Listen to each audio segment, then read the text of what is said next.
اللہ کریم نے فرمایا بندہ مومن جان لے اگر میں تجھے ایک مشکل دوں گا تو میں تجھے کتنی آسانیاں، چلے سارے بول دیں کتنی جی، کتنی اللہ تعالیٰ آسانیاں دے گا؟ 2 آسانیاں۔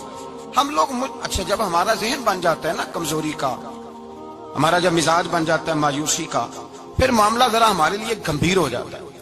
اگر ہم یہ ذہن بنائے نا کہ مشکل میرے اللہ کی طرف سے آئی ہے تو وہ مجھے آسانی بھی ضرور عطا کرے گا، تو پھر اللہ ضرور ہی آسانیاں عطا فرماتا ہے۔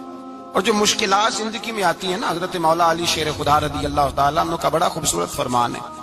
حضرت علی فرماتے ہیں جب تجھے مشکل آتی ہے تو وہ تجھے رب کا پتہ بتانے آتی ہے، وہ تجھے اللہ کا پتہ بتاتی ہے، اس لیے کہ جب تو سارے اسباب کر لیتا ہے، جو ضرورت ہوتی ہے پوری کرتا ہے، تندرست ہو کے وہ کام کرتا ہے، پھر بھی کام نہیں ہوتا، تو اس کا مطلب ہے کرنے والا تو نہیں، کرنے والا کوئی اور ہے جو کام کرنے والا، کوئی اور ہے۔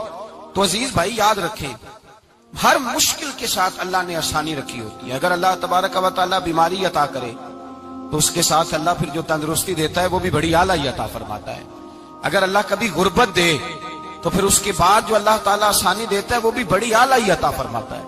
اگر کہیں سے آپ کو دکھ ملتے ہیں تو پھر جب سکھوں کا وقت آتا ہے تو پھر گنے نہیں جاتے۔ یاد رکھیں مشکلات کے پہلو میں آسانیاں ہوتی ہیں، اور جس آدمی کو مشکل آتی نہیں، میرے نبی کریم سید عالم صلی اللہ علیہ وسلم نے فرمایا مومن کو جو مشکل بھی آتی ہے اللہ اس کی برکت سے اس کے گناہوں کو معاف فرما دیتا ہے، اللہ اس کی برکت سے اس کے گناہوں کو معاف کرتا ہے، یہاں تک کہ حضور نے فرمایا میرے مومن کو کانٹا بھی چبھے تو اللہ تعالیٰ اس کی مشکل کو آسان فرما دیتا ہے۔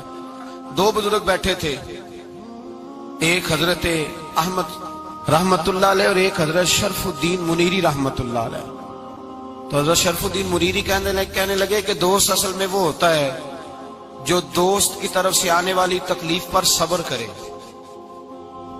جو اللہ کی طرف سے آنے والی تکلیف پہ صبر کرے وہ اللہ کا محبوب ہوتا ہے۔